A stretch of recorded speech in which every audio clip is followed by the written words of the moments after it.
Of course I'm drinking white wine. I'm a woman. No, that was sexist. I prefer white wine because I I'm love white wine. No, it's not sexist. It's ageist and classist that I wanted to be. Like, you're not so like white wine is the drink of a Karen. Like, you're way too young to be a Karen. White wine is fucking elite. I'm a big white wine stan over here. White wine is tasty. Like, okay. I do occasionally enjoy. What kind of wine do you want me to drink? A rosé? Would that make you feel better? I mean, rosés are the dirty bisexuals mix? of wine, so they're always good. But like, red wine or whiskey or the Cosmo. Get your pinky out with that shit. Those all sound way older than me. Weird. Things change. All right, Clone Wars episode list. Sorry, I was a little late getting set up. I was cooking food. I know what. Stick around at the end because I wanted to quickly talk about a couple schedule things. All right, we got Dooku captured, Gungan General, Jedi Crash, and Defenders of Peace. Cool. We'll hold this off to the side. Wait, are we doing Trespass or no? No, we did Trespass last week. Okay. Wait, where are you guys? Why can I not find you? Sorry, give me a second. Afternoon, Daniel Berry Sports Highlight Spot that always is in here every week. Yeah. What? I used to get excited and think it was a real person, but nope. Yeah. What are you looking at? You have the chat open, Aaron? It's always every single week they post a little afternoon, hello, something. Yeah. Good little bot. Oh, also, yeah, I totally thought that was a person. Alex, I don't know if we need to get you like a silent fidget toy or something, but I've been hearing a lot more clicking noises in your background lately. Me? Yeah. Probably because I'm spraying Autumn or yelling at her when she's like getting in my business while I'm on this call. Okay. Yeah, a lot of times it's just hitting the mic, but you can try and be a little careful. I can try muting. Yeah. I'm okay if a cat pisses on you as long as we get good audio. So all right. Wow. And that's on the stream, ladies and gentlemen.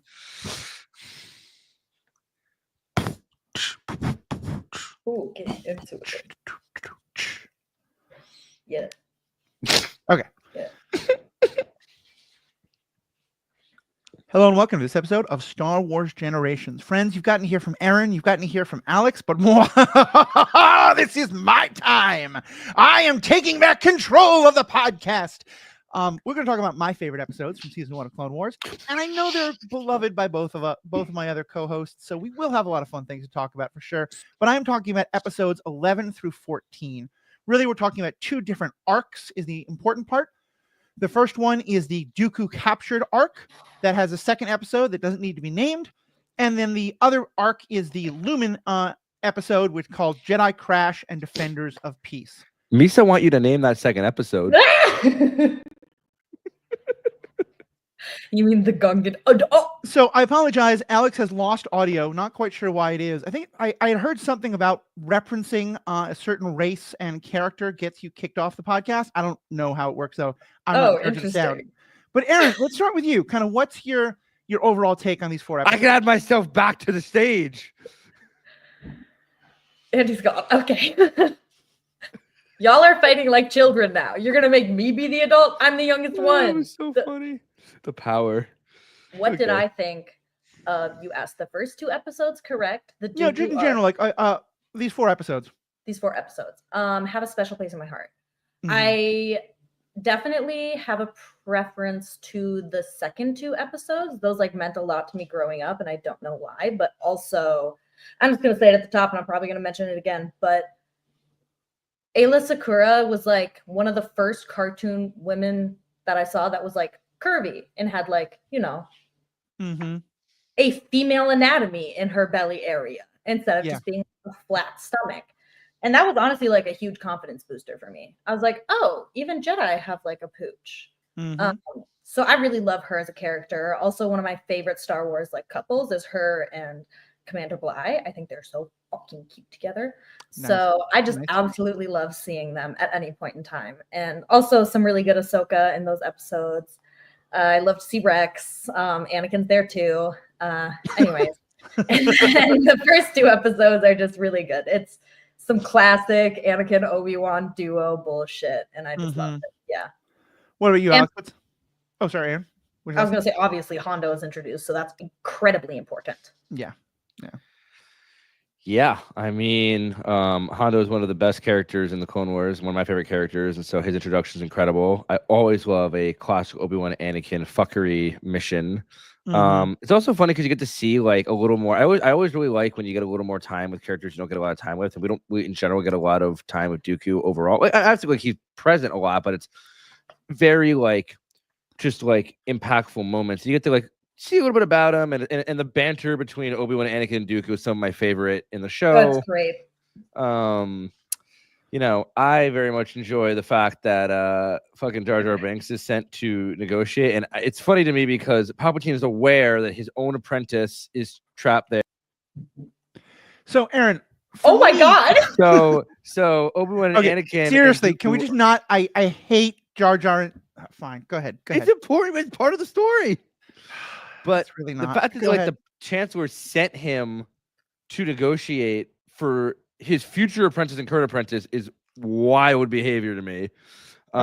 Very funny. And then the women episode is really fun because it shows you, you know, I don't know. It just shows you, I feel like what, you know, other planets and other species in the galaxy are like. We want to be neutral. We don't want to get involved in your world. We have our own customs, our own values. And like when they butt up against the Jedis, you kind of see how the different Jedi, you know, interact with that. How Ahsoka is learning on the spot. Even Anakin is super level-headed at first. I'm like, damn, Anakin, wow, you can be level-headed? That's crazy. I love that for you. Probably because he got a concussion. That's probably why he was acting a little weird. But yeah, I don't know. It's just fun. And like, it's also crazy to me that they invented a entire weapon that would have been really helpful during the war, and we see it one time, and then it's never brought back ever again. And when Anakin cut that machine up, suddenly the blueprints burst into nothingness. Gone. Nowhere. Silly. Well, Lock Dodd figured out that he wasn't going to get promoted, so he was like, fuck this, I don't care. I'm taking it down with me. So I will just say, yes, Jar Jar Binks is in these episodes. Other times, if people choose episodes because they like Jar Jar, totally cool. In a later episode, we're going to talk about Jar Jar's love life. I'll be down for it. Yeah. I picked these episodes. I utterly despise and hate Jar Jar in them. So if that can be the last time we talk about it, I will stop kicking people off the podcast. But I just request, since it's my episodes, we're not going to mention him again.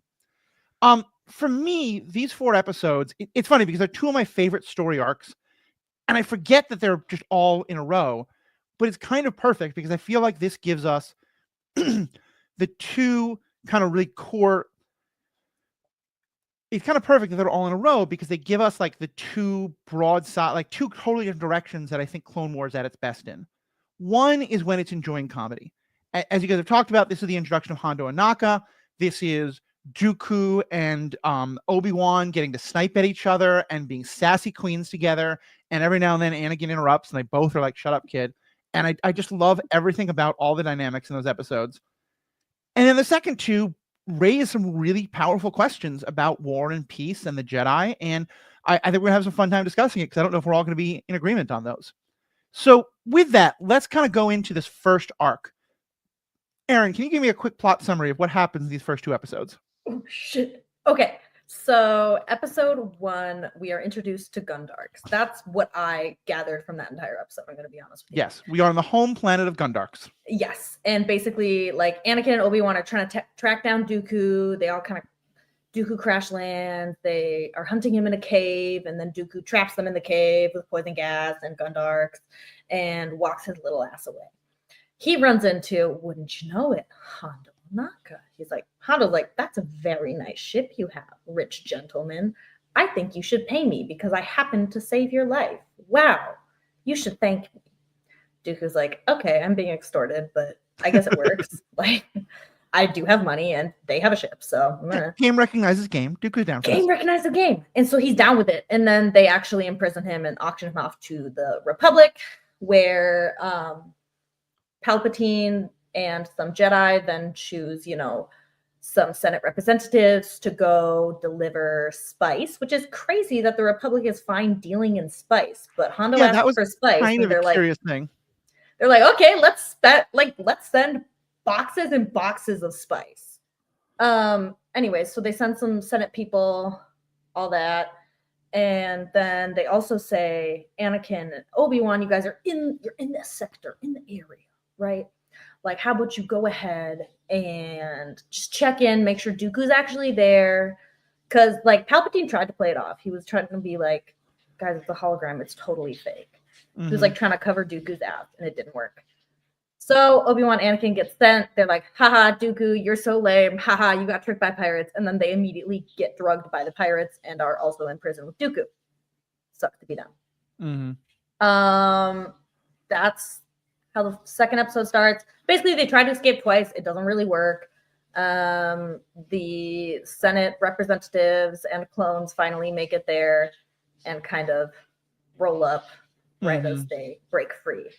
And they're like, let's go. But Dooku already dipped out because he's Dooku. So yeah, that's kind of my summary of those episodes. Yeah, and just to be clear, I know I seem over the top with the anti-Jar Jar stuff. Jar Jar is the representative. That's why he's mentioned. It's in part because the character is so incredibly racist and has been from the beginning, and it makes my skin crawl to see him on screen. So that's just let you know why I was so strong on that. Alex, anything we missed in those 2 episodes? Well, the beginning of the episode is just like sets up that Anakin purposely got captured in order to like I think they're trying to capture Dooku. That was one of the best conversations. Yeah, and like Obi-Wan like walks into the room and like Anakin like tries to get a jump on him, and they have this whole silly little banter, and then they pull up on Dooku and they have more silly little banter. I feel these 2 episodes are just Obi-Wan, Anakin, and Dooku having silly little banter, and Hondo trying to profit from all of it. Yeah. I'm actually disappointed that the other Senate representative, what's his name? The other guy who died. He died. I don't know. Whatever his name is. He seemed like kind of cool and interesting, and I wish they hadn't just baller. introduced him and killed him off 30 seconds later, because he seemed like a very like interesting character. But yeah, he does die, and that's real tragic. And the last time I'm going to mention he should not be named, it's just that he when Jar Jar buries him, a little Easter egg is he puts his staff in the mound, and that staff is actually the Indiana Jones staff of Ra from Raiders of the Lost Ark. That's an Easter egg that George Lucas threw in there. That's just a fun little fun fact. I found the senator's name. It's Karras. Karras? Karrus. Yeah, Senator Karras. Wish you had more time on screen, dude. You seem cool. You seem cool.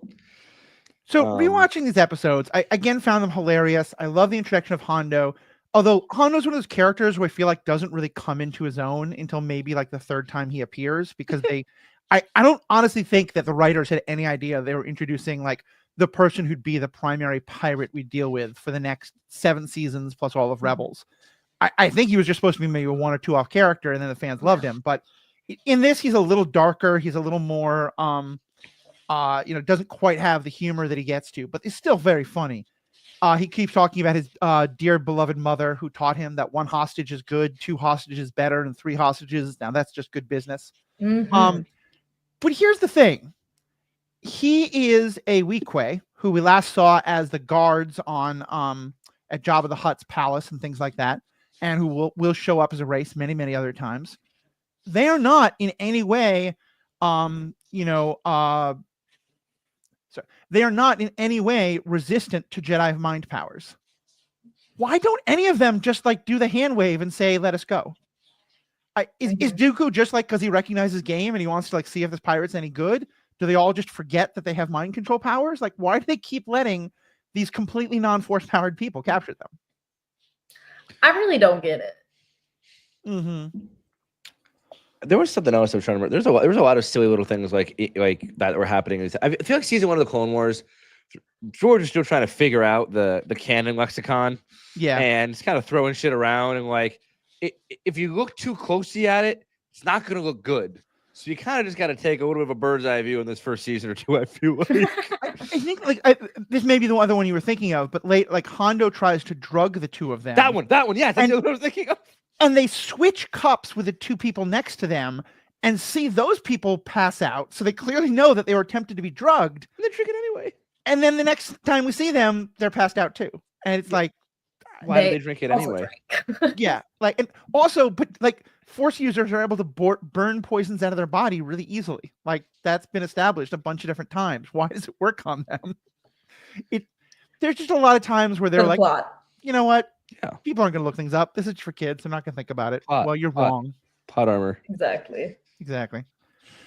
I think that I think these are fun episodes. There's not really that much to them, though. Is there anything else from these that you guys want to talk about? Oh yeah, hold on a minute. I got 2 quote rolls. I need to discuss the Dooku shit a little bit more because it is so fucking funny to me. First thing he says to them is like, "As you can see, we're tied." I don't know if Aaron has the exact quote, but like, you can see we're tied together, and I've tried to separate us to no avail. He just looks so grumpy. And like Obi-Wan and Anakin immediately are just like, God damn. And what's funny to me is, I know this isn't like actually true, but like in the Clone Wars, what we're seeing, does Anakin face to face with Dooku at any point before this, or was the last time when he got his arm cut off by him? In what we've seen of the Clone Wars so far, they haven't faced each other since Attack of the Clones. Yeah, and I don't know because this is all told in weird order. Right, I don't know where it falls. What, Aaron? What? Didn't they face off on Geonosis in the Clone Wars movie? And Dooku quote quote killed Rhoda the Hutt? They did do that. Oh yeah. Good calls, Aaron. Because I was always just thinking, either way, but though, not in the series. It's funny as hell of it. He is like, Anakin just has to sit there and look at this man who cut off his arm, and Dooku's just sitting there all smug the whole time. And they keep working together, and Obi-Wan's like, and Dooku's like, will you, what is the word? Will you control your protege's insolence? And Obi-Wan's like, control your insolence, Anakin. The Count is working. The Count is thinking. It's just, it's so, and it's just always a little jazz, like later being like, you know, be careful. You know, remember Obi-Wan. I got the exact quote. You got it. Give it to me. Give it to me. Hurry it up, Dooku. You should be more patient, Master. After all, the Count is an elderly gentleman and doesn't move like he used to. Obi-Wan goes, I suppose you're right. Dooku goes, I would kill both of you right now if I did not have to drag your bodies. And that line always makes me think of Anakin. Anakin's roasting this man for being slow. I'm like, Anakin, you got your ass beat by him in a lightsaber duel, and your arm cut off, and you're calling him slow, and you had 2 lightsabers at your disposal. You know, if you could go back and like edit Revenge of the Sith a little bit, there'd be like a line where Anakin beats him and is like, "Take this, you elderly gentleman." You know, dude, I know you elderly fuck. It's the one F word they're allowed. And I will say, actually, there's one last big part of this that I wanted to mention, which is that this is the episode I think that really establishes that yes, most of the galaxy is caught up in the Civil War between Separatists and Republic, but especially out here on the Rim, where a lot of this is going to take place, there's an awful lot of people just trying to make a buck. And some of them, it's and it kind of actually that's a theme also of this of the next 2 episodes we're going to take on. All 4 of them really get into this idea of who are the people who just don't care about the war, either because they don't want war or because they're just looking to make a profit or whatever it is. I want to mention on that note, we didn't make any mention of Hondo's bullshit apprentice dude. Let me see. I got his name. Just you wait, guys. Turk Falso. Crazy that they called his name Falso. Star Wars on the nose as ever. But basically he was like, I think Hondo's fucking dumb for trying to ransom off to the Republic. Why didn't he offer him to the Separatists? Hondo was like, because they would destroy us, you stupid fuck. Turk's like, I'm still right. So then he goes and attacks the representatives to try and get the spice, and then he goes back to Hondo and he's like, shit, Hondo, they brought an army. Like, they didn't even bring spice. And then I'm pretty sure that guy gets killed. Yeah. At least I hope so. Well, yeah, Dooku kills them both. And actually that part bothered me because the audio gets really quiet when he's force choking him, and you barely hear the guy going. And the one guy, his buddy is getting forced to lift it with a gun pointed at him, and his one line is, "What are you doing?" And I'm like, he's like, "Hey!" I'm like, no wonder you lower the audio. That is one of the dumbest lines you could have possibly said.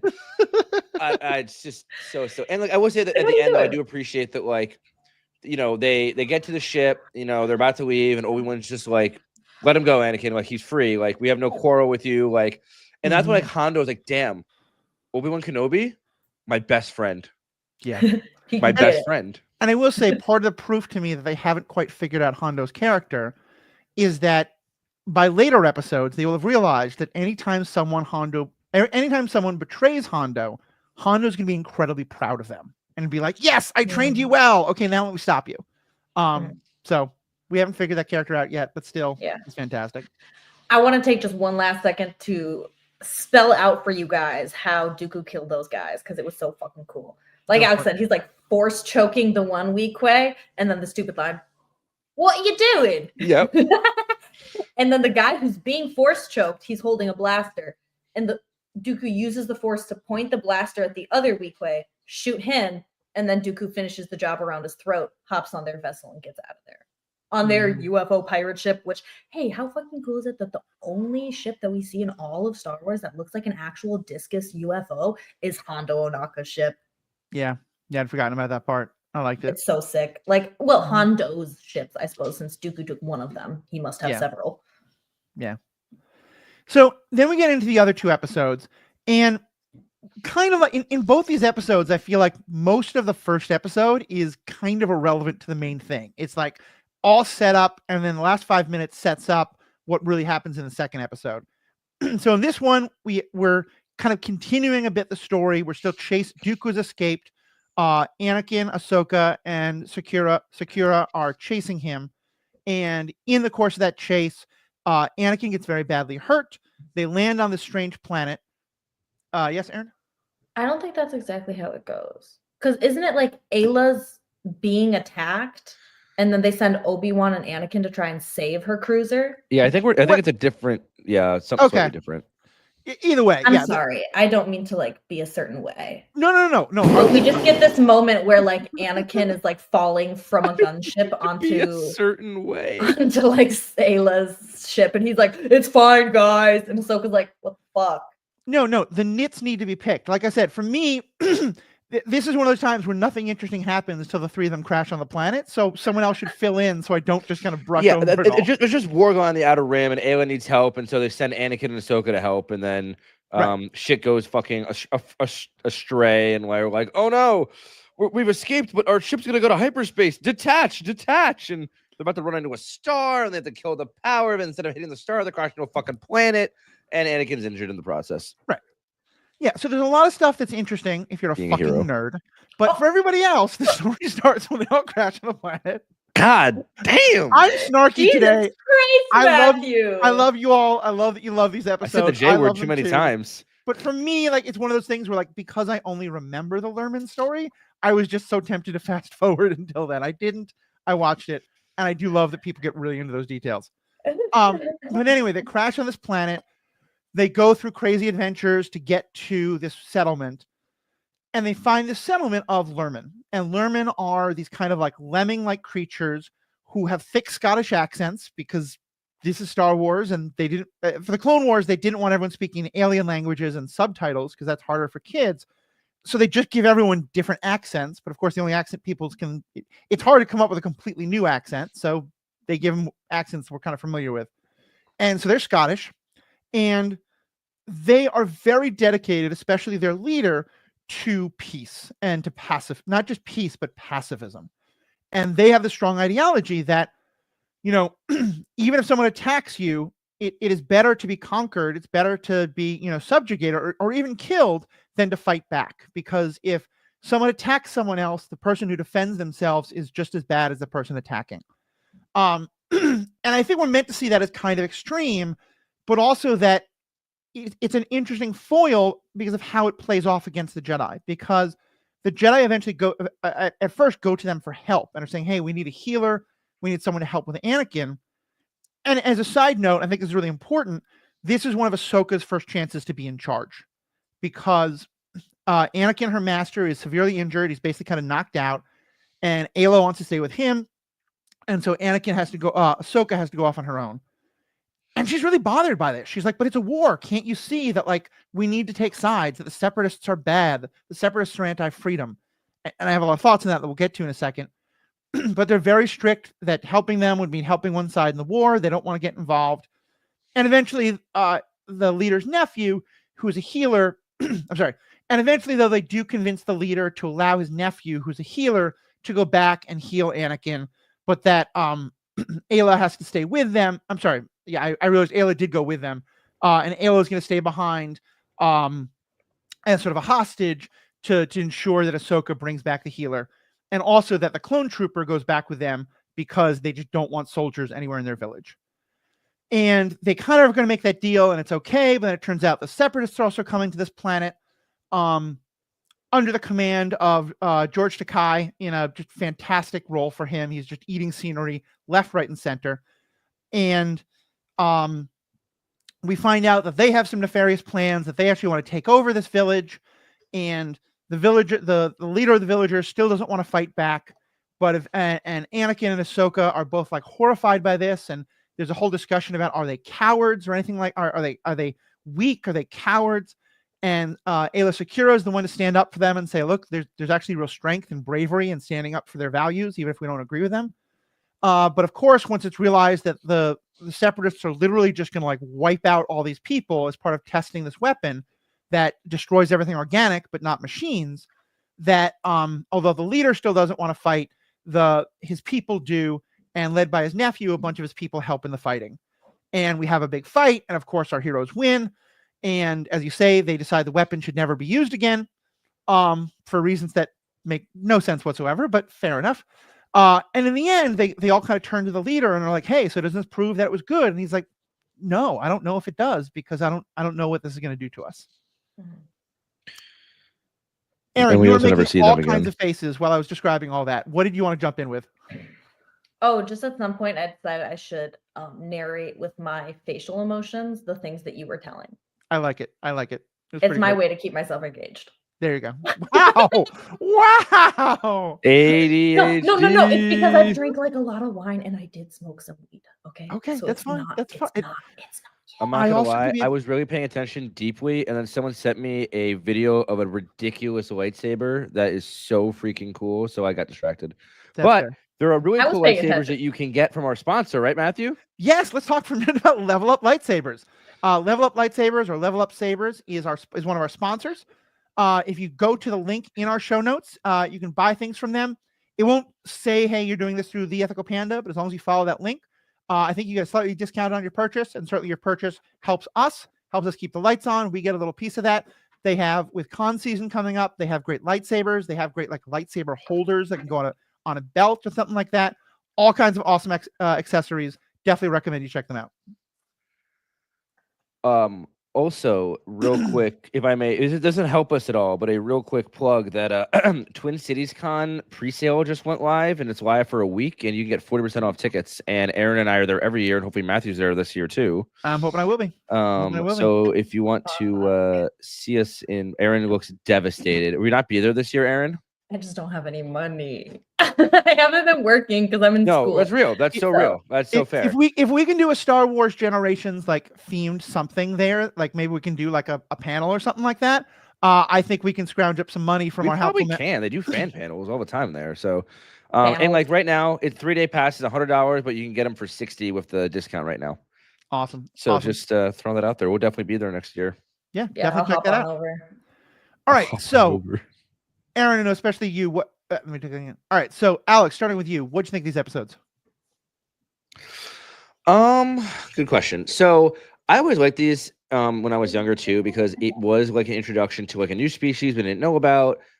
It was fun to see like Ahsoka kind of have to like learn how to navigate without Anakin. Mm-hmm. And like it's one of those the first times in the corners we see that lesson being pushed of like, you have to be able to let go of your master. And that's like a theme we see recurring throughout the show. It's their like codependency on each other that leads to a lot of the issues that happen in the galaxy. Mm-hmm. Unfortunately. So it's interesting to see that. I also really like, I always love, just like I liked the Layer of Grievous for this reason, I like this episode because it introduces us to a deeper understanding of a Jedi that we knew very little bit about before. So you get to know Aayla Secura a little bit. It's really cool. And just like getting to see like the ethics, again, of not only the Women tribe, but like when they say like we're pacifists, we don't want to fight, or at least the chief says that, like how does Ahsoka respond to that? How does Anakin respond to that? How does Aayla respond to that? They all respond a little bit differently. And it's interesting because Ahsoka's like, what do you mean? Like this is weakness. Like, she immediately sides with the clones. Like this is cowardice, I believe she calls it. And then Anakin is like playing. She said lack of courage. Yeah, lack of courage. And I'm like, and Anakin goes real high and mighty. I'm like, all right, Anakin, let's pump the brakes here. But he's like, no, it's their choice. And he says the right things. It's their choice. Like they're keeping with their traditions, all while the Jedi are throwing their traditions in the toilet for this war. You're correct. I was mistaken earlier. I thought it was I remembered that it was Ayla who does that, but no, Anakin. Mostly it's so out of character for Anakin. It's so out of character. It's so out of character. Like, right? I love my boy Anakin, but he would be the first one to be like, "The fuck do you mean you don't want to fight? I'll fight." And eventually he does say like, "Respect our beliefs, and I'm gonna fight anyway." Which is very Anakin. But early on, I was like, "Damn, Super all right, Anakin. be like really be so for real right now, dude." And I don't know. I really like the episodes. Are entertaining. It's a little different to see like a species that wants to remain completely neutral, and how even like a very I mean, a little similar to Trespass, like a more like not a primitive species, but a more primitive species, and how they are caught up in this civil war and how they have to deal with it. Deal with the two different sides, kind of forcing their their war on them. I mean, they definitely seem to live at a much lower technology level. Like, this doesn't seem like a group that has space flight or anything like that. No, but they're very intelligent still and have like very deep and rich values and traditions. It's just that they clearly know about. I want to know how they know about the war if they live in isolation and have no technology. I am curious about that fact. Mm-hmm. I have a lot to say about that. Oh, Erin is for those who are not watching. Erin's just like waved her finger in the air and then turned it into a slight like chin like of chin rub of like I've got thoughts. So I'm gonna relinquish the floor to her. Okay, so these lermen, right? Let's talk about these little lemur fuckers. So, and they're great. I don't mean that disrespectfully. They say that they built their colony to flee the war. Their war. They know what clones are. This implies this has all happened in the last 8 months. Yeah. And yet, on the planet, they find ancestral evidence that the lermen have been here for decades. Yep. Make it And Ahsoka's like, they live near giant trees. I'm like, girl, sister, you're smarter than that. Come on, Ahsoka. She's like, yeah, I have a great idea. No shit. Yeah. There's a lot of this is one of those things where it's like, I love what you're painting with your overall like big brush strokes. If I look really closely, I'm going to just step back so I can look at the big picture again, because a lot of those little details don't really make sense. This is before Filoni had a big role. Yeah. Before Filoni was allowed to take the reins. Yeah. For me though, I think it's a really important episode because it's really, we've been talking with all of our episodes about how they're kind of keep hinting at or leaning to this idea of like maybe the Jedi are not quite as like noble and pure and good as they think they are. And this is really where we start to drive that home. Ahsoka talks about how they're peacekeepers, and he's like, how are you keeping peace? You're fighting a war. And he says, well, but they started it, which I think is a little debatable. I mean, I don't love, I'm not saying the Geonosians were good, but like they had a couple trespassers and now they're going to execute the trespassers, and the Jedi invade and are like, no, you can't do that. We're starting a war.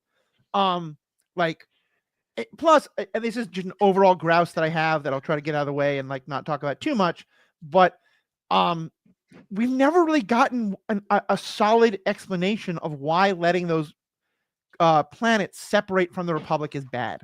Like, I still don't know why it's bad. At one point, Ahsoka says, but don't you care about freedom? What do you mean? The Separatists are the ones who want freedom. They want to break away from the Republic. Anyway, Aaron, you raise your hand. What you can just jump in and interrupt me, but go ahead. No, you're fine. Honestly, whatever I raised my hand for, I figured out my mind was not important enough to talk about. But Ahsoka in this episode, like, I feel like she really just was representing what us children were thinking. Yeah.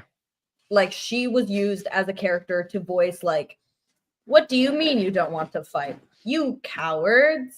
And then it's like, to be introduced to these ideas of like, yeah, but like, what about ethics and values? What about your beliefs? Like, that doesn't always fit into, fucking war. Yeah. Or like, what happens when you are oppressed? And it's just such an interesting little set of episodes. And it's such like a deep topic to introduce to children, but it's something that it's like, I didn't even understand that I understood it. Yeah. Like, I feel like, because I wasn't raised, like, my family, we're not like a military family. It's not like my dad was like, let me tell you about the world wars. because I know some dads are really into that, I guess. My dad was into Vietnam. That's what I'm saying. That's what I'm saying. Dads like war. Dads love their wars. Dads love their wars. But that was like never really a thing. So I just like had really no exposure other than like history books, which are meaningless when you're a child because you can't actually. Hey, hold on. I loved my history. I was a big history book nerd as a kid. That's not what I mean. History was wonderful, but I mean you can't comprehend war when you read about it in a book. Oh yeah, that's fair enough. Yeah, like that's what I mean. Yeah, and so then having a TV show that's for kids that's getting into this concept of war, and I do really like and respect that in the first season they took the time to like try and explain and display the different sides of things rather than it being a show that is fully war positive propaganda, because it's not. And I will say, I think that's a very important fact. Let me back that up. And I will say, one more time. And I will say, I think it's always important to remember what's happening in the real world when a story is told, because if you actually know anything about these things, that Star Wars has always been political. It's always been referencing stuff. The fact that it came out very soon after the end of the Vietnam War was very very much on the mind of Lucas when he told this story. And the Clone Wars is happening as we're getting into the 5th or 6th year of the wars in Iraq and the wars in Afghanistan. And a lot of the public attention is really turning against them. And we're learning a lot of things about how we got into that war. And there's a lot more attention being paid to people who are not wanting to fight in the war, or saying that it's wrong to fight in the war, and bring up the idea that like it's not cowardice to stand against a war, that might actually be a really brave thing to do. And so I do think you're right. I think that those are ideas that like adults are talking about on the news, and maybe your parents are talking about it, but an 8-year-old isn't really gonna like grok what's going on there. So to me, the fact that it's addressing these topics so head on, and this idea of pacifism so directly, I think is really important and really made a lot of sense for that time. Well, it's interesting. To both of your points, it's something I didn't really think about too deeply before, but like Ahsoka, I've always saw Ahsoka as like the character that like you grow up with the show, you grow up with Ahsoka. Like you grow up as she grows up with the show. Yeah, I know, Aaron. I know it's you. But I just never really considered like from a I don't know, philosophical standpoint or like more critical standpoint of like she is actively, especially in the earlier seasons, used as a tool basically for the showrunners to explain these hard concepts to children. And like she like is questioning these points and like very naively asking these questions to like as an adult, as a 27-year-old, I'm like, yeah, these are some naive questions. But when I was watching the show when I was 10, I was like, so right, Ahsoka, good points, great point. And then Anakin and Ayla have to be like, no, young one, this is the deal. And then you're like, oh, Master Skywalker knows best, of course. Dangerous lesson to learn in season 1 of the Clone Wars, but okay. Oh my God. But it's just interesting. I didn't really think about how she really uses that vehicle to like help the children better understand these points, and I think she does it in a really effective way. And it's cool. Like, and I also like about this episode or these episodes is that it's cool to see, like, it goes to show that, especially in our current society, I feel like everyone sees things as so black and white. It's like you have to be like super liberal or super conservative. There's no in between. And I'm not going to sit here and argue politics or anything like that, but like this episode just goes to mention it was like you can honor your traditions and still move forward in your society. Like what is his name? What two? Wag 2 Wag is the Tour. nephew. Yeah, my nephew. Thank you. I'm sorry, I'm bad with names. 2. Excuse me. He basically says, like, I want to like honor traditions, I want to respect you, but like uncle, like the young people want to stand up. We want to defend ourselves. And it's just like, I don't know, it shows to me like a really like, I think positive approach to like, it's like the way I just like it, at least until fairly recently where I have to reevaluate, but I've always said to people, like I really love, I love being an American, but when I say that, I don't mean that I love the country or the state that it's in. I love the fact that I have the ability to try and make change and improve this country that I was born in. And like, I actively strive to make positive changes and try and help advance it. However, those have been successful. Well, we can talk about it another day. But point is, I think that that's a really good message being sent to children of like, you can respect and honor, the traditions and the culture of your family, but don't be afraid to advocate for change and progress and moving forward to help, bring your family and your people into the next generation. Like honor your past, but don't stay stuck in it because it will lead to your destruction, which we're seeing 100%. in the real world right now. Yeah. And if anyone heard those tapping noises, that was me snap clapping for Alex as though it was slam poetry. Thank you. Thank you. I gotta say, if you ever listen to this and think I'm missing so much by not getting to see the great facial expressions and hand movements and stuff, you can always watch us on YouTube. All these recordings are up on YouTube. I got a facials Twitch that I'm working with medication to try and take care of. But you get to see my face doing all sorts of crazy things. But mostly you get to watch Alex and Aaron having these very passionate responses to things, even when they're not speaking. YouTube.com, The Ethical Panda podcasts.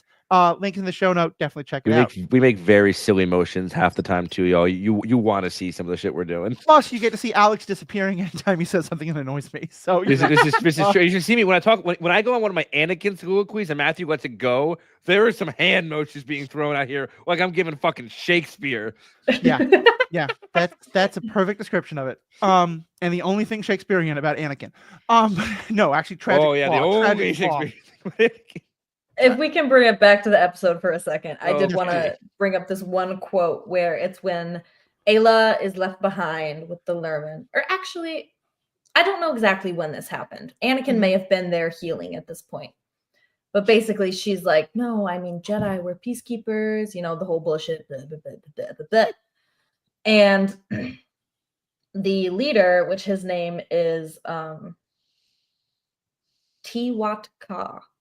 Tiwat Ka says to her, only when you lay your arms down and pursue a course of nonviolence can you make this claim to me that the Jedi are peacekeepers. Yes.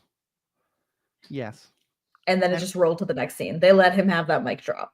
Yeah. And like what he is spouting is not some totally new idea from, out of Lucas. This is the practice of nonviolence, as was talked about by Gandhi and people like that. And I think it's a really interesting, sort of ethical perspective for them to raise. And I really like, Alex, to go to two things that you had mentioned. I think you're dead right about Ahsoka, because to me, when I hear Ahsoka say these things that I think are kind of ridiculous, we're supposed to think are kind of ridiculous, but I don't think, so Ahsoka's a bad person, or she's dumb, or she's, naive. What I think is, this is what happens when she's been raised entirely by the Jedi and now been told at the age of 13, however old she is, you now have to go fight this war. I think that they've never really been able to think about it outside of that. And while it's most forgivable from her, Anakin has the same thing. And even to some extent, Obi-Wan has the same thing. And as much as I think it's a crucial failing of the prequels that they never really establish why these planets separating themselves from the Republic is so bad and has to be stopped. I do also kind of love it if we think of it as intentional. It's no one actually really asks that question. They just think this is bad. We don't want it to happen, so we have to fight to stop it. Let me though then. So with that, let's shift to kind of what we think the episode is saying about these philosophical ideas, because I asked some other people about it. We talked about it on the Discord channel that we have in the True Stories FM Discord, which is great to join, by the way. You get to talk with us all week long about these episodes and topics and similar stuff like that. Link is in the show notes, as with everything else. But I brought up these episodes, and one of our fans said that that they had always understood this to be a pacifism is a nice idea. Let me make sure I get the exact quote. Where the hell was it? I just had it. And one of our fans in that Discord said that they like this episode, but in their words, the clear pacifism is nice but doesn't work message is slightly troublesome to me. I think that was what I thought of this episode the first time I saw it, but the more I watch it, I don't think they're saying that. I think they're actually kind of saying that, look, pacifism is a totally viable, understandable point of view, and that it might be that there's an extreme of taking it to, because for some it can be pacifism can be, I will fight if my life is literally in danger, but no other time. And then for others, it's, we're going to go all the way to the extreme of I would rather die than be killed. To me, this episode is maybe saying not everyone can go all the way to that extreme, and maybe they shouldn't. But that definitely that pacifism is making some important points, and they're raising some important questions that the Jedi haven't thought of. What do you kind of think the episode is saying in the end about pacifism and nonviolence and how it affects the Jedi here? I don't know. It's tough because I think that when I look at it from historic lens, you look at how, Gandhi used pacifism and other, historical figures have used and like it's been successful in the end, but it takes like adamant dedication, which the women seem to have. And I feel like the episode is saying that like in order to like succeed the pacifist route, you have to be like pretty damn committed to it.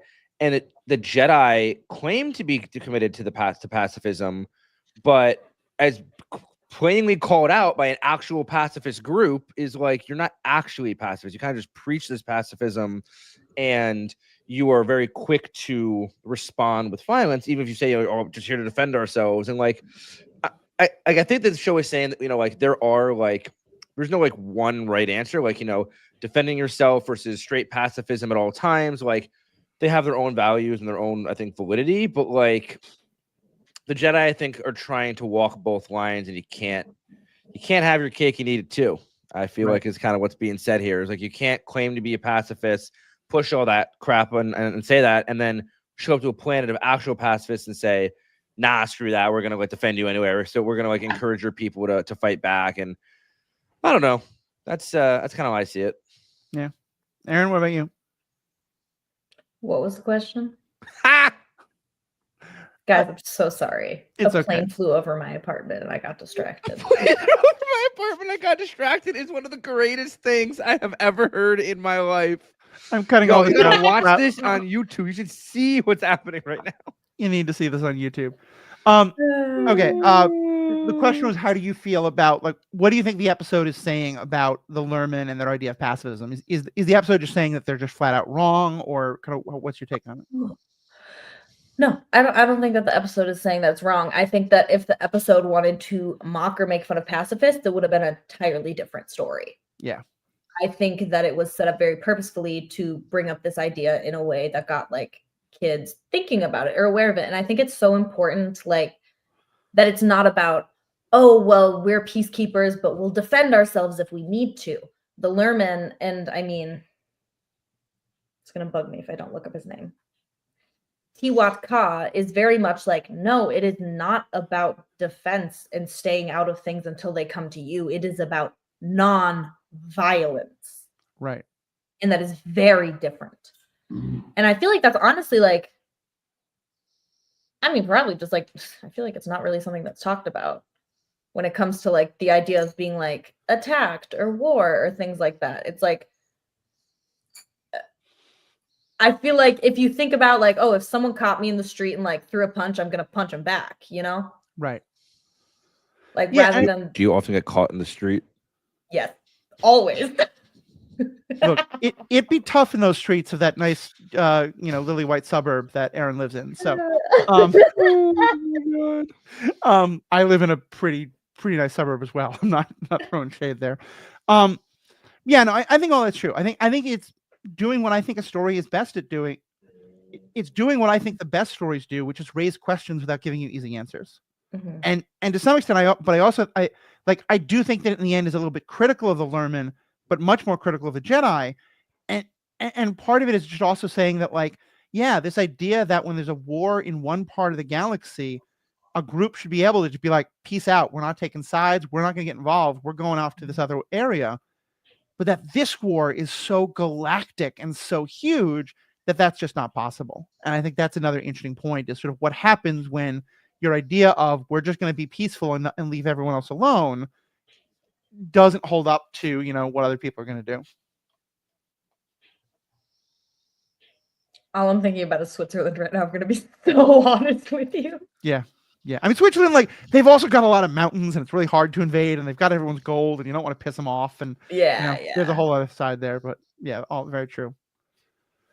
All right. I think that's about where we wrap up. Any last comments from either of you or last quotes you wanted to mention?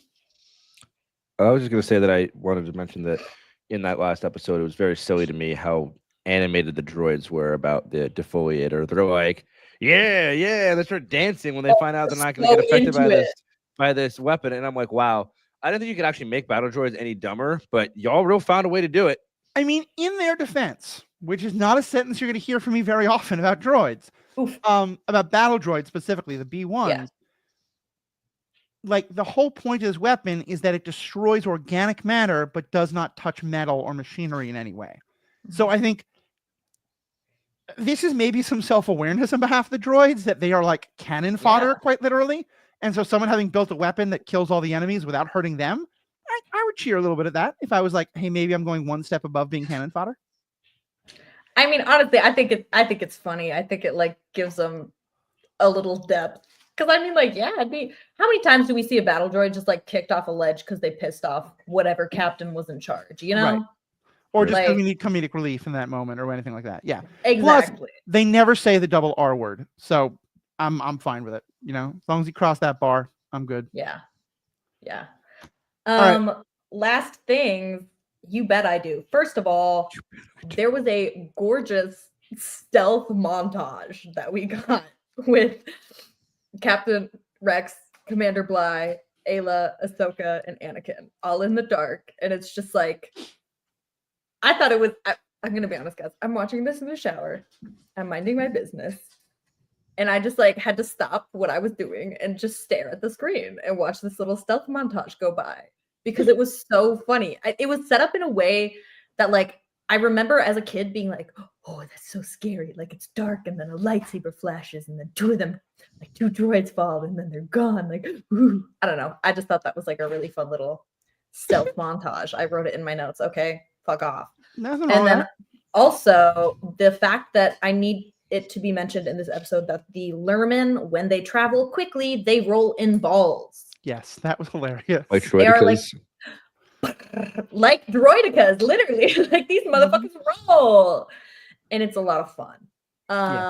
Also, I think it's funny that the Lurmens are like, we're about non-violence, right? And that's true. And then when the younger ones decide to like make a stand, they're like, we're still not going to kill anybody, but we're going to rope up all these battle droids and make them fall down so that Ahsoka can then go and easily slice all of their heads off. Yeah. Yeah. Hey, they didn't cross the boundary. They just kind of pushed it all the way up to the, you know. They just kissed it.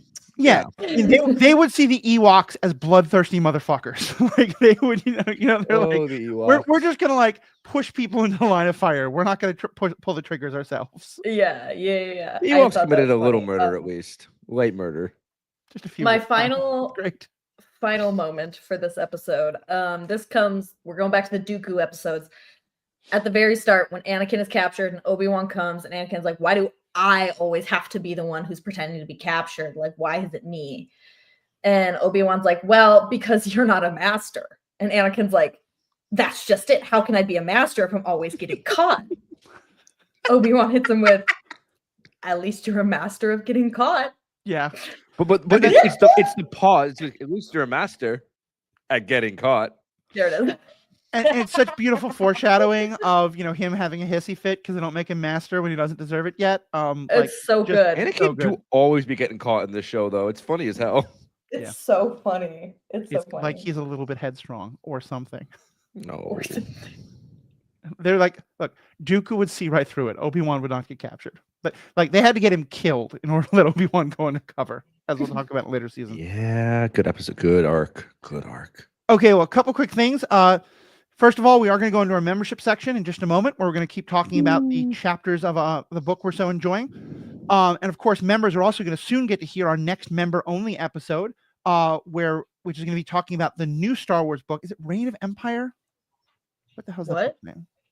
The book we're doing this month. You mean the book I forgot to listen to? Same. It's okay. You got a week. The book I will start listening to? What's it called? We talked about like 3 months ago that we were going to do that this month. I know we did. Yeah, but you should know who you're talking to between the two of us. Yeah, hold on. Let me just look it up right now. Alex, we're so merciless. We're like, you should prepare for our incompetence. Like, well, I can see the cover. Well, Matthew's looking for it. I'm just going to say that I did get I was able to get a reservation for a Lightning Lane pass for the Star Wars Celebration store in Japan, which very few people got their hands on. So I'm real excited about that.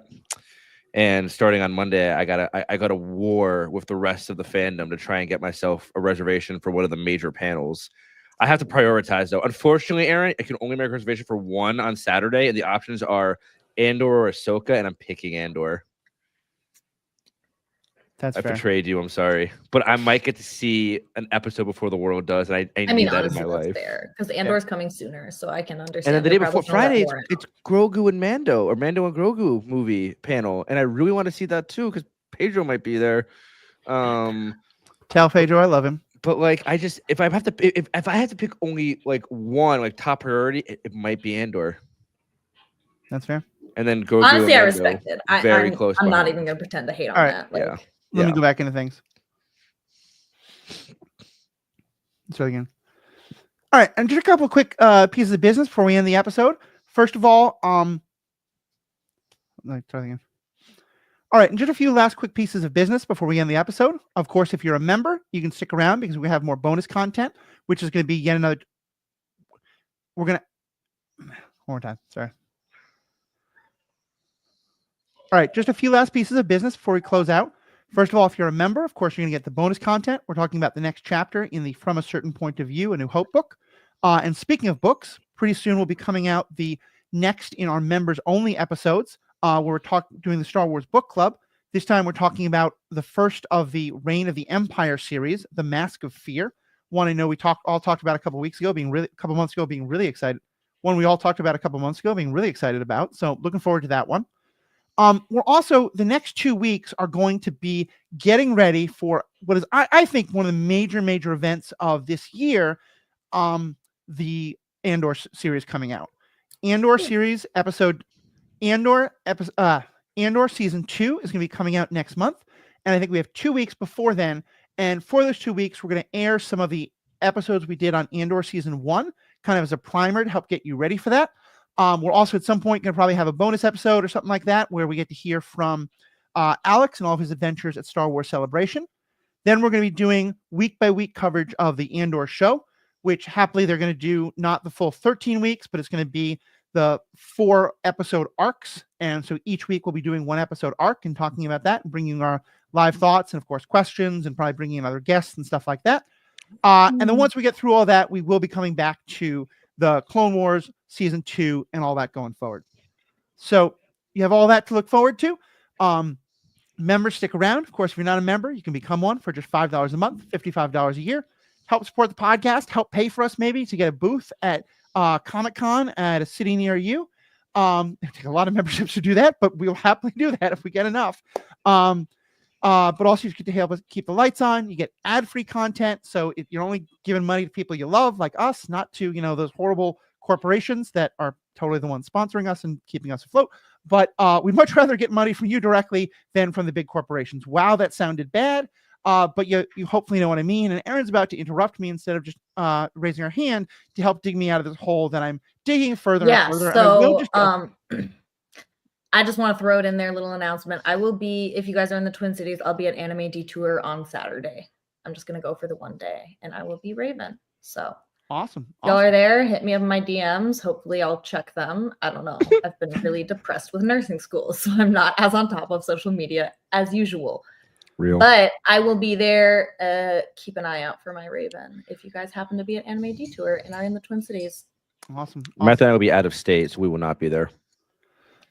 I will not be there, but if you are a player of the game Star Wars Unlimited, the TCG, I'm going to a number of their tournaments as a head or associate head judge coming up, and we do have a big con happening here in Minneapolis in May that hopefully I'm going to teach these two how to play the game at, and we're possibly going to have a table at or do some other fun cosplay things at, and they haven't heard about this before, so you can get to see Erin's excited reaction and Alex being totally bored by the whole idea. So all that is great. Become a member. Please check us out on YouTube. Please do all the good things. Most importantly, live long and prosper. Stay classy, Vancouver. At least you're a master at getting caught. Matthew, do we want to make the Andor Star Wars Celebration episode a members only thing or just like a bonus episode? Guys, I have to pee, so enjoy this conversation. Okay. You can say you're stepping away. What do you think? Let's see what it allows. I think we may have to actually just record on we may just need to do the celebration one after Andor. But I'd like to get your thoughts on it too. So I mean, if I do get to see it, on Saturday. I'll be back on Monday. I could theoretically record something on Monday. Okay, let me look at the calendar because I'm also traveling around then, and there's just a lot that's going on. All right, let me pull up the episode. It's gonna be fucking crazy, dude. Crazy. I am so jealous. The system to get like any of these reservations is like the worst put together system I've ever seen in my entire life. So we'll see if I get a reservation or not. Mm-hmm. But I will be getting some cool merch at least. Okay. Cool. But dude, they didn't release the panel schedule with times until the day after the reservation for like getting access to the Star Wars store. So my reservation for the Star Wars store is at the fucking same time as a conversation with Diego Luna. That's not Diego Luna. No, sorry, with Poe Dameron. Oh, Oscar Isaac. Oscar Isaac, which is devastating because I love Oscar Isaac. Mm-hmm. Well, he's the one of the 4 hot Latino men in Star Wars who doesn't have a Latino name. Yeah. So confuses me. I'm also debating. It would cost me money, like 25,000 yen, like $168 money if I want to get an autograph from Anthony Daniels. Yeah, I don't get that. That's not a thing I would ever want to spend money on. Yeah, I like the thing is that like it's only the reason I'm only considering it is because he's so old and like he might die soon and be like cool to get to meet him and have that. Mm-hmm. But like for me, like the one I got to pay in Christians is because I love Anakin so much, and like I would love one of them like Ewan McGregor and like certain actors, like obviously like if Mark Hamill was there, or like Harrison Ford. So I don't know. I'm leaning against doing that and spending money on other things. Mm-hmm. But I don't know. Yeah, I just for me like if they're like it's funny like when I buy things from artists at like the cons that I go to. Sometimes they offer just to sign it as part of buying it. I'm like, sure, sign it, but I would never pay like 10 cents just to have right. Like, to me, I just, and again, it's not yucking someone's yum. I think if having an autograph is really going to mean a lot to you, that's awesome. You should totally do it. Right. But if I'm like, I could get that, or I could get another nice meal, or like, you know, no, it's and that's like so legit. Cool, I mean, like cool X-wing or something like that. I mean, like I don't have a specific item. Like I had a lightsaber, but I wanted Hayden to sign. That's like in a place of honor now, and it's not like I have like a C-3PO helmet for him to sign or something or whatever. When do I get back here? Every night, and all I do is cry. I think.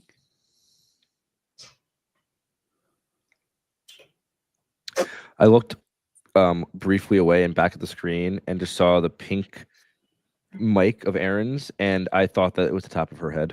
Yeah, no, I've definitely made that mistake before. Been like, what is that like weird pink? Do you have a Powerpuff? Like, do you have like some sort of weird like a animal that is doing its thing over there? Kindle. What is the name of this story? The new Hunger Games book came out, and I'm like having to like stop. I saw that. I'm just doing everything so I can watch that instead. I only have like 15 minutes left. I only have like 15 minutes left.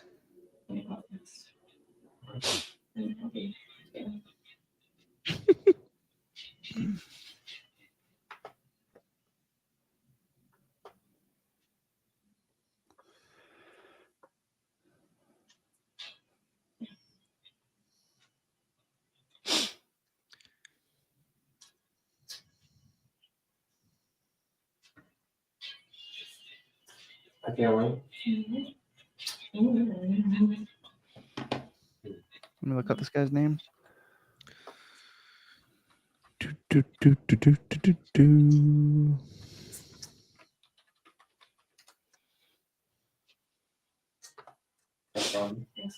Oh well.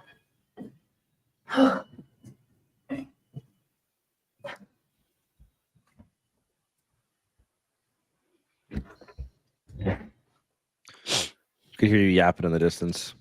No, you couldn't. I was muted. We dead ass heard you say I got about 15 minutes left on this. Yep.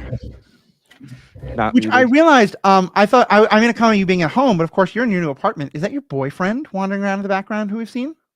Nice. Yes, that would be him. He's not. He doesn't live in Alberta. I'm impressed. I love that Avenue Q reference. Oh So my good. God. So the, good. The other comment was when you were away, I thought you had come back and the top of your mic was the top of your head. So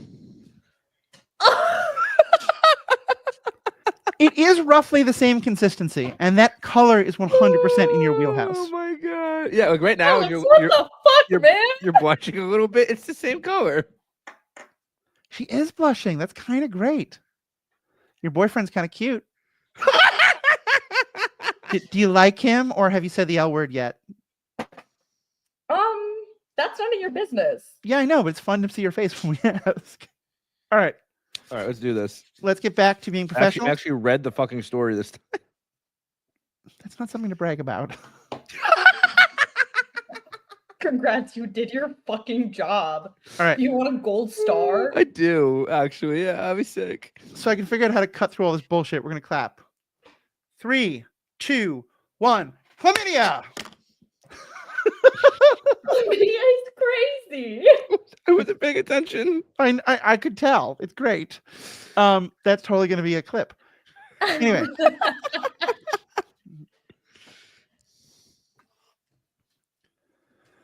Welcome back, members. I have to ask you, in this modern age, have you ever had someone at the workplace try to push their religious views on you? Have they ever tried to give you a pamphlet about Jesus, or try to tell you all about the pagan circle they go to, or in some other way proselytize to you about your religious thoughts? Have you ever thought about going to HR because of it? Now, what if they were not only trying to put, and maybe you had made fun of their religion just a little bit, but only because they kept bringing it up. And what if they got a little mad at you and maybe tried to force choke you to death? Would you go to HR? Because Mahdi does. Canon Antonio Mahdi, who is the name, and was only discovered in a, if I understand it correctly, he was named because someone asked Lucas at a Q&A and he just had to pick a name at random. I might get that story wrong, but that's my understanding of it. Because he's not really named in the movie, I don't think. Maybe he's named in the credits, though, and all this doesn't make any sense. Anyway, the point being, that guy who talks about, your devotion to that ancient religion hasn't given you the wisdom to chase up the stolen data tapes, et cetera, et cetera. He apparently, after getting force choked, goes to Imperial HR. And this story, which is called An Incident Report by Mallory Ortberg, is literally just him narrating his incident report. And it's spoken as though and so it might be that's written, but it has a lot of asides as though he's speaking it. I think this is meant to be like the transcript of, him going before the council of HR and the, if there's going to be a possible court martial here, and giving the statement. What'd you all think? Fucking comedy. Yeah. I was laughing. It was so fun. It's just he's just I'm not a bigot. I have nothing against Lord Vader's religion, but he just shouldn't be bringing it into the workplace. Mm-hmm. And it just goes on to be it was so on the nose. He's like, honestly, I'm very proud. I'm a religious man. There are actually 300 religions on my planet. And I'm just like, bro. Just to be clear, in case you think Alex is using hyperbole, as we often do on this show, he is not. This is an actual quote. However, I am not a bigot. It is a point of pride with me that my native sector of Seswana, there are over 300 distinct religious traditions with active practitioners, all officially recognized by their imperial administrator.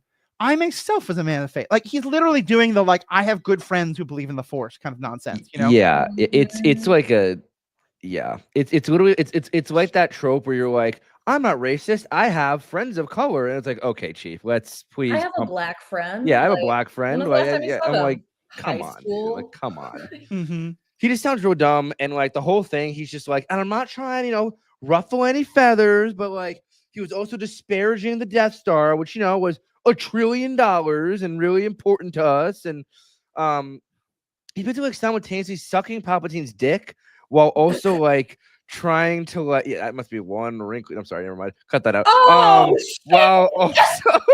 While also trying to toe the line of fuck Vader, but he did. Aaron, so what do you think about this story? Oh, come on, I was almost done. Just also disparaging Vader, but like afraid to do it too hard because he was just force choked by him. But he literally says, but Vader couldn't even force choke me from the other side of the room. He had to take a step forward. I'm like, bro, do not be testing Darth Vader. So what are we doing? Yeah, and the language is so HR, and it's so, and clearly, like, I feel like the writer of this had to have worked in HR or seen it or had a partner who did or something, because everything is so spot on the nose.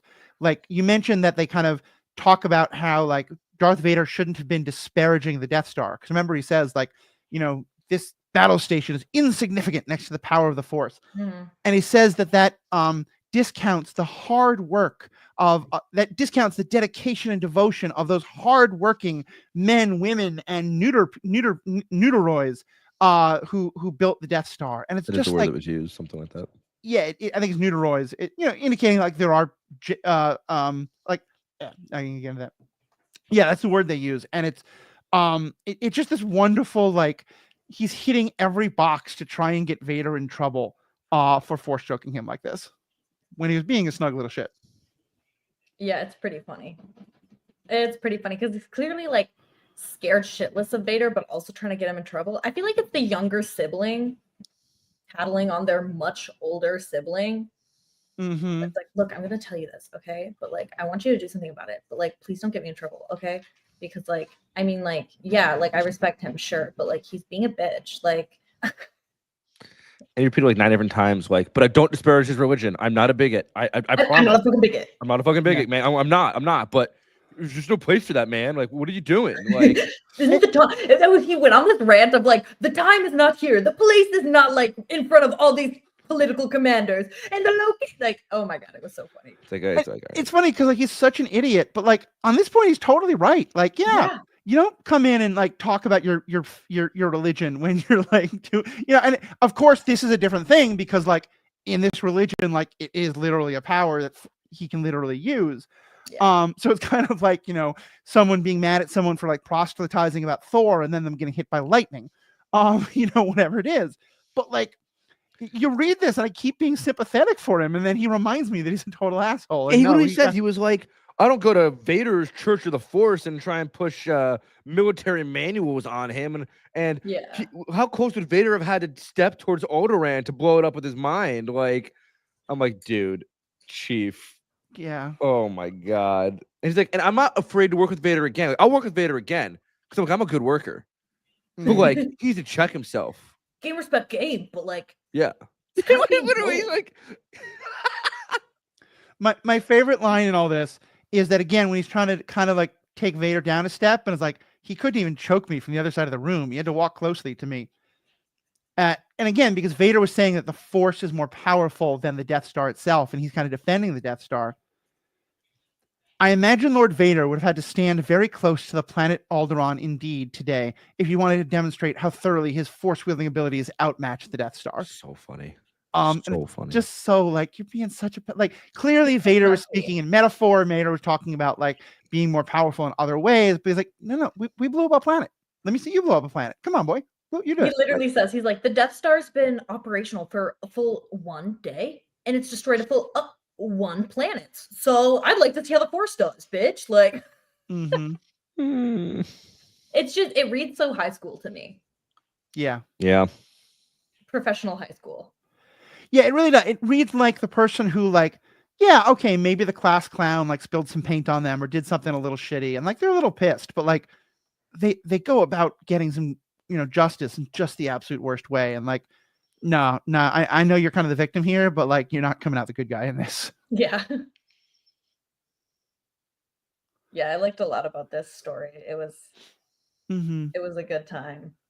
And it's funny because like, I mean, growing up, I never thought about the Force as like a religion ever. Because I had religion. I had Jesus, like that was the way that it's supposed to be. And like the Force was more of a like brotherhood than like a religion. Like I never saw it as like, oh, these people are like, praying to the Force, because they're not. Like it's different.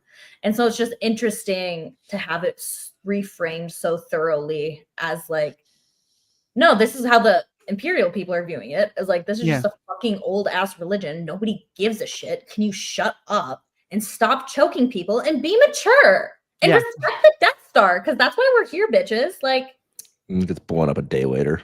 Yeah. Tough. I think it's more like 2 or 3 days. Like, Tough though. 20 years to build, less than a week into its fully operational status. Goodbye. I mean, the Titanic, the Bismarck, this is what happens. Kind of pulling back a bit, I'll say, because there's really not that much to say about the story. It's just, it really is a kind of collection of jokes. And I think it reminds me, though, of why I like this book so much, because the book has a wide range of perspectives it's using. Some of the chapters are meant to, like, give you a bunch of background on a character that makes you kind of like the character a little more or understand a moment a little more. Some moments are meant to kind of fill in gaps and help you understand, like, what was happening that led to this thing happening. And like those you're meant to, like, some of them you're meant to take seriously and be like, oh, okay, this changes my thought on it. Others, it's like, oh, that's kind of fan fiction of, like, I mean, it doesn't actually change anything about, who this character is, but it's kind of fun to imagine, like, that this Jawa was doing all this kind of stuff before he found R2-D2. And then this feels like a comedy sketch, that someone was like standing in front of a crowd and was like, so after that guy gets choked by Vader, what if he went to HR? Isn't this the kind of jokes he would say? And like, it's not at all seriousness. I don't think in any, like, it would kind of break my brain a bit to think that there was actually an HR department in the Empire that worked like this, because it's so, Vader's a known quantity and this is the way Vader acts. And everyone kind of knows that. And the Empire is not a place for, like, he broke my fingernail, I'm really pissed about this kind of stuff. But it's still hilariously funny. And I love it. Any other last things to say? I think so. Good story. Yeah, I'm all set. Cool. Thank you, members. We have spoken. Stay classy, Alderaan. He found my lack of faith disturbing. I have never claimed to be an adherent to his sect. I found his lack of faith in this military installation disturbing. We are disturbed.